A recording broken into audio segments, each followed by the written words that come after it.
2 Samuel 24 அதிகாரம். கர்த்தருடைய கோபம் திரும்ப இஸ்ரவேலின் மேல் மூண்டது.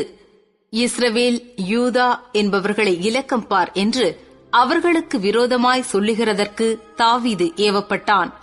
அப்படியே ராஜா தன்னோடிருக்கிற சேனாபதியாகிய யோவாபை பார்த்து, ஜனங்களின் இலக்கத்தை நான் அறியும்படிக்கு நீ தான் முதல் பெயர்செபா மட்டுமுள்ள இஸ்ரவேலரின் கோத்திரமெங்கும் சுற்றித் திரிந்து ஜனங்களை தொகையிடுங்கள் என்றான்.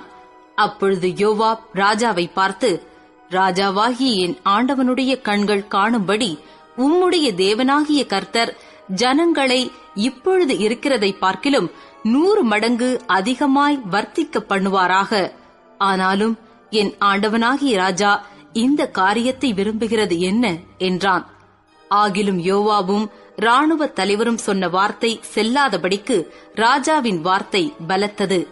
அப்படியே இஸ்ரவேல் ஜனங்களை தொகையிட யோவாபும் இராணுவ தலைவரும் ராஜாவை விட்டு புறப்பட்டு போய் யோர்தானை கடந்து காத் என்னும் ஆறுகளின் நடுவே இருக்கிற பட்டணத்திற்கு வலது புறமான ஆரோவேரிலும் யாசேரிடத்திலும் பாளையம் இறங்கி அங்கே இருந்து கீலேயாத்திற்கும் தாதீம் ஓத்சிக்கும் போய் அங்கே இருந்து தாண்யானுக்கும் சீதோனின் சுற்றுப்புறங்களுக்கும் போய் பிற்பாடு தீரு என்னும் கோட்டைக்கும் ஏவியர் கானானியருடைய சகல பட்டணங்களுக்கும் போய் அங்கே இருந்து யூதாவின் தென்புறமான பெயர்சபாவுக்கு போய் இப்படி தேசமெங்கும் சுற்றித் திரிந்து 9 மாதமும் 20 நாளும் ஆன பிற்பாடு எருசலேமுக்கு வந்தார்கள்.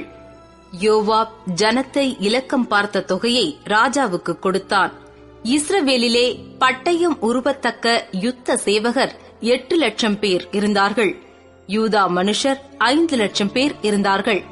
இவ்விதமாய் ஜனங்களை எண்ணின பின்பு ராஜாவின் இருதயம் அவனை வாதித்தது. அப்பொழுது தாவீது கர்த்தரை நோக்கி, நான் இப்படி செய்ததினாலே பெரிய பாவம் செய்தேன். இப்போது ஆண்டவரே, உமது அடியானின் அக்கிரமத்தை நீக்கிவிடும். நான் மகா புத்தியீனமாய் செய்தேன் என்றான். தாவீது காலமே எழுந்திருந்த போது தாவீதின் ஞான திருஷ்டிக்காரனாகிய காத் என்னும் தீர்க்கதரிசிக்கு கர்த்தருடைய வார்த்தை உண்டாகிச் சொன்னது. நீ தாவீதினிடத்தில் போய் 3 காரியங்களை உனக்கு முன்பாக வைக்கிறேன். அவைகளில் ஒரு காரியத்தை தெரிந்து கொள். அதை நான் உனக்கு செய்வேன் என்று கர்த்தர் உரைக்கிறார் என்று சொல் என்றார். அப்படியே காத் தாவீதினிடத்தில் வந்து அவனை நோக்கி, உம்முடைய தேசத்திலே 7 வருஷம் பஞ்சம் வர வேண்டுமோ?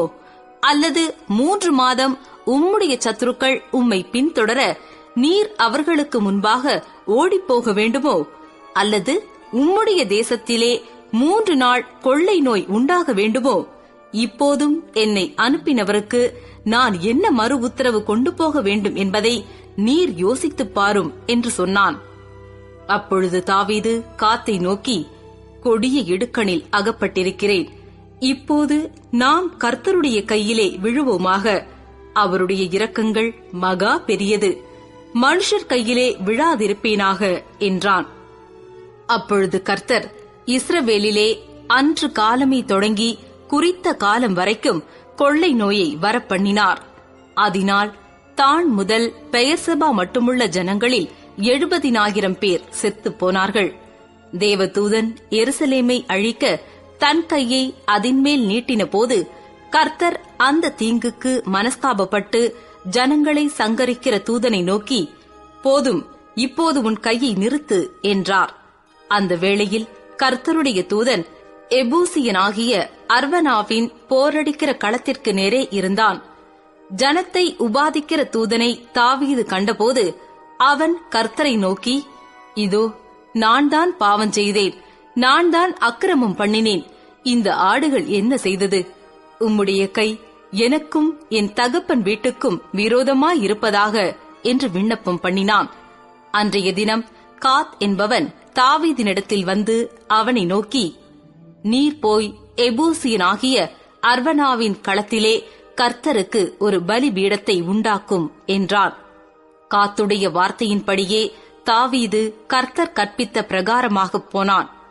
அர்வனா ஏறிட்டு பார்த்து, ராஜாவும் அவனுடைய ஊழியக்காரரும் தன்னிடத்தில் வருகிறதைக் கண்டு அர்வனா எதிர்கொண்டு போய் தரை மட்டும் குனிந்து ராஜாவை வணங்கி, ராஜாவாகி என் ஆண்டவன் தமது அடியானிடத்தில் வருகிற காரியம் என்ன என்று கேட்டதற்கு தாவீது, வாதை ஜனத்தை விட்டு நிறுத்தப்பட கர்த்தருக்கு ஒரு பலிபீடத்தை கட்டும்படிக்கு இந்த களத்தை உன் கையிலே கொள்ள வந்தேன் என்றான்.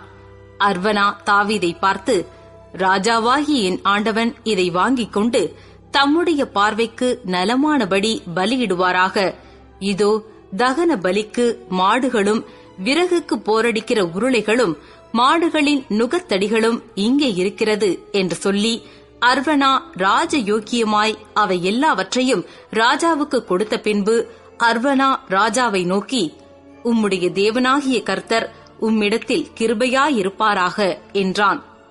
ராஜா அர்வனாவை பார்த்து, அப்படியல்ல, நான் இலவசமாய் வாங்கி என் தேவனாகிய கர்த்தருக்கு சர்வாங்க தகன பலிகளை செலுத்தாமல் அதை உன் கையிலே விலைக்கிரயமாய் வாங்குவேன் என்று சொல்லி, தாவீது அந்த களத்தையும் மாடுகளையும் 50 சேக்கல் நிறை வெள்ளிக்கு கொண்டான்.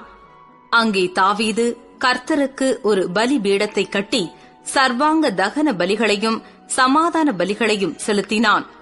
அப்பொழுது கர்த்தர் தேசத்துக்காக செய்யப்பட்ட வேண்டுதலை கேட்டருளினார்.